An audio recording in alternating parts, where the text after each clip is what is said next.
India T90 டேங்கிகளை வந்து update பண்ண போகிறாங்க. T90 டேங்கிகளை வந்து மார்க் 3 வந்து அப்டேட் பண்ண போகிறாங்க. இந்த அப்டேட் வந்து இந்திய ராணுவத்துக்கு வந்து எவ்வளோ பெனிஃபிட்டாக இருக்குன்னு பார்க்கலாம் கைஸ். வாங்க வீடியோக்குள்ளே போகலாம். Welcome to A2G defence Tamil. இந்த T90 டேங்கிகள் வந்து T72க்கு பதிலாக வந்து உருவாக்கப்பட்டுச்சு. இது வந்து ஒரு 3ஆம் தலைமுறை டேங்கிகள். ரஷ்யாவோட மெயின் பேட்டில் டேங்காக வந்து இது பயன்பாட்டில் இருந்துச்சு ஒரு காலத்தில்.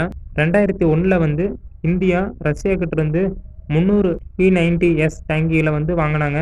124 T90 டேங்கிகள் வந்து உடனடியாக வந்து இந்தியாவுக்கு வழங்கப்பட்டுச்சு. மீதி 42 ரஷ்யா T90 டேங்கிகள் வந்து மேலே இருக்கிற டரட்டை வந்து அந்த டரட்டையே போட்டு வந்து நம்மளுக்கு அனுப்புனாங்க. அதாவது பழைய டரட்டையே போட்டு அனுப்புகிறாங்க. மீதி டேங்கில் வந்து நம்ம இந்தியாவிலேயே நம்ம உருவாக்கணும். HVF heavy vehicle factory. இது வந்து சென்னையில் சென்ட்ரலில் இருந்து 20 கிலோமீட்டர் தூரத்தில் வந்து இந்த கம்பெனி இருக்குது. இந்த கம்பெனியில் தான் வந்து நம்ம T90 டேங்கிகளை வந்து அப்டேட் பண்ணுறோம். இந்த அப்டேட் பண்ணப்பட்ட T90 மார்க் 3 டேங்கிகள் வந்து முதல் தொகுப்பை வந்து இந்திய ராணுவத்துக்கு வெற்றிகரமாக கொடுத்துருக்காங்க. இந்த அப்டேட் வந்து T90யோட திறனை வந்து அதிகரிக்கும். இந்த அப்டேட்டை பற்றி முக்கிய அம்சங்கள் வந்து இன்னும் வெளியே வரல. ஆனாலும் வந்து சில நியூஸஸ் வந்து நம்மளுக்கு கிடைச்சிருக்கு. அந்த நியூஸை பற்றி இப்போ நம்ம பார்க்கலாங்க. இந்த டேங்க்கில் வந்து கரெக்ஷன் இன்புட் டிவைஸ் மூலமாக T90 மார்க் 3 டேங்கியோட ஃபயர் பவரை வந்து அதிகரிச்சிருக்காங்க. இந்த டிவைஸால் வந்து அந்த டேங்கியோட கன் பவரை வந்து அதிகரிச்சிருக்கு. இன்னும் வந்து இந்த டேங்கியில் வந்து என்ன அப்டேட் பண்ணியிருக்காங்கன்னு நம்ம பார்க்கலாம். நைட் விஷனையும் அதிகரிச்சிருக்காங்க. இதால் வந்து இருட்டில் வந்து இந்த டேங்க் துல்லியமாக பார்க்க முடியும். CTIS கமாண்டர் தெர்மோ இமேஜிங் சிஸ்டத்தையும் அதிகரிச்சிருக்காங்க. இந்த அப்டேட் வந்து ஒரு போர்க்காலத்தில் வந்து அவங்களோட திறனை வந்து அதிகரிக்கும். அதுவும் இல்லாமல் வந்து அந்த டேங்க் கண்ட்ரோல் பண்ணுறவங்களுக்கு வந்து ரொம்ப உதவியாக இருக்கும். ஒரு போர்க்காலத்தில் வந்து எப்படி டேங்கியை வந்து வேகமாக செயல்பட வைக்கிறோங்கிறது தான் முக்கியம். இந்த அப்டேட்டால் வந்து அந்த திறன் வந்து அதிகரிக்கும்.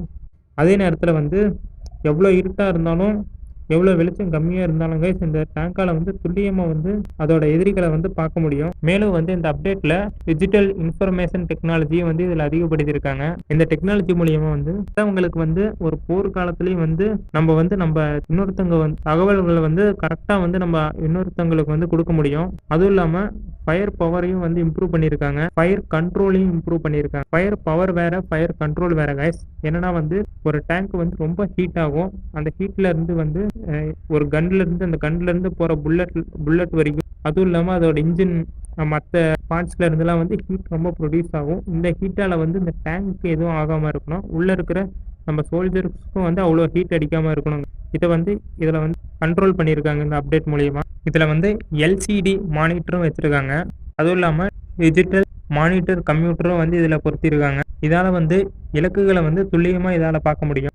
IR கோட்டிங்னு வந்து ஒரு கோட்டிங் வந்து பயன்படுத்தியிருக்காங்க. இந்த கோட்டிங்கால் வந்து இந்த டேங்க் வந்து எவ்வளோ ப்ரொடியூஸ் பண்ணாலும் அந்த ஹீட்டை வந்து இதை வந்து கம்மியாக பண்ணி காமிக்கும். இதனால் வந்து நிறைய மிசைல்ஸ் வந்து ஹீட்டை வச்சு தான் வந்து இந்த டேங்க் எங்கே இருக்குன்னு கண்டுபிடிச்சி இதை வந்து அடிக்க வரும். அது வந்து டேங்க்கை வந்து ஹீட்டு கம்மியாக இருந்துச்சுன்னா அந்த டேங்கை வந்து நிறைய மிசைல்ஸ் வந்து நிறைய ஏவுகணைகள் வந்து அடிக்காது. இந்த ஏவுகணைகளில் வந்து இந்த டேங்கை வந்து ஈஸியாக தப்பிச்சு எடுத்துகிட்டு போகலாம். ஒரு பீரங்கியை வந்து அடிக்கிற முக்கால்வாசி மிசைல்ஸ் வந்து இந்த பீரங்கியோட ஹீட்டை பார்த்து தான் கைஸ் வரும். இதில் வந்து இந்த IR கோட்டிங் இருக்கிறதுனால இந்த ஹீட் வந்து கம்மியாகும்னு தெரிவிச்சிருக்காங்க. இதில் வந்து உள்நாட்டு உற்பத்தி சதவீதத்தையும் வந்து அதிகரிச்சிருக்காங்க. இந்த உள்நாட்டிலேயே தயாராகிற பார்ட்ஸோட விலையும் வந்து அதிகமாக தான் இருக்குது. அப்படி அதிகமாக இருந்தாலும் நம்ம அதிக செலவு போட்டு இந்த பார்ட்ஸை நம்ம வாங்குகிறோம். இதால் வந்து நம்மளுக்கு ஒரிஜினல் பார்ட்ஸ் வந்து நம்மளுக்கு கிடைக்குது. இந்த ஒரிஜினல் பார்ட்ஸை வந்து நம்ம டேங்கில் பயன்படுத்தணும்னா இந்த டேங்கில் வந்து ரொம்ப நாளுக்கு வந்து இது வந்து சேஃபாக வச்சுருக்கலாம். அதாவது ரொம்ப நாளுக்கு வந்து இந்த டேங்கிகளை நம்ம வந்து சர்வீஸ் பண்ணாமல் வச்சுருக்கலாம் கைஸ். இதை வந்து நிறைய இடத்துல வந்து ஈஸியாக பயன்படுத்தலாம். இதை வந்து அடிக்கடிக்கு சர்வீஸுக்கு எடுத்துகிட்டு போக தேவையில்லை. இது வந்து நம்ம நாட்டில் தயார் பண்ணுற பார்ட்ஸை யூஸ் பண்ணால் மட்டும் இல்லை கைஸ், வேறு எந்த நாட்டில் வேணால் தயார் பண்ணுற பார்ட்ஸ் யூஸ் பண்ணாலும் இந்த மாதிரி இருக்கலாம். ஆனால் வந்து அவங்க ஒரிஜினல் பார்ட்ஸை தரணும். ஒரிஜினல் பார்ட்ஸ் வந்து எப்பயுமே ரேட் அதிகமாக தான் கைஸ் இருக்கும். இந்திய ராணுவம் வந்து 300 T90 டேங்கிகளை வந்து T90 மார்க் 3 டேங்கிகளை வந்து அப்டேட் பண்ணியிருக்காங்க. இந்த அப்டேட் பண்ணுறதுனால இந்த டேங்கிகளில் வந்து புது ஃபீச்சர்ஸை வந்து கொண்டு வரலாம். அப்டேட் பண்ணப்பட்ட T90 மார்க் 3 டேங்கிகள் வந்து இந்திய ராணுவத்தோட திறனை வந்து அதிகரிக்கும். அதே நேரத்தில் கவச பவரையும் வந்து அதிகரிக்கும்னு குறிப்பிட்டிருக்காங்க. நிறைய வல்லுநர்கள் வந்து இதை வந்து எதிர்பார்க்கவும் செய்கிறாங்க.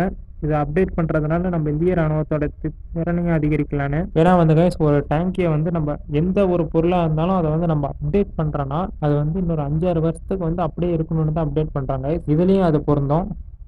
ஏன்னா வந்து இன்னும் செகண்ட் வேர்ல்டு வாரில் பயன்படுத்தின நிறைய ஆயுதங்கள்ல தான் வந்து இன்னும் இப்போ இருக்கிற போர்லையும் வந்து நம்ம சக்ஸஸ்ஃபுல்லாக பயன்படுத்திக்கிட்டு இருக்காங்க நிறைய நாடுகள். இதை வந்து இப்போ நம்ம அப்டேட் பண்ணுறதுனால இன்னும் ஒரு 10-15 வருஷத்துக்கு வந்து இதை வந்து நம்ம ராணுவத்தை வந்து சேஃபாக வச்சுருக்கோம். அதே நேரத்தில் நம்ம சைனாவுக்கு எதிராக வந்து இன்னொரு லைட் பேட்டில் டேங்கையும் உருவாக்கிக்கிட்டு இருக்கோம். அதுவும் வந்து இப்போ நம்ம ப்ரொடக்ஷனில் வந்துருச்சான்னு தெரியல கேஸ். அதுவும் வந்து நம்ம இப்போ அப்டேட் பண்ணிக்கிட்டே இருக்கோம். ஓகே கேஸ், இந்த அப்டேட்டை பற்றி நீங்கள் என்ன நினைக்கிறீங்கன்னு கமெண்ட் பண்ணுங்கள்.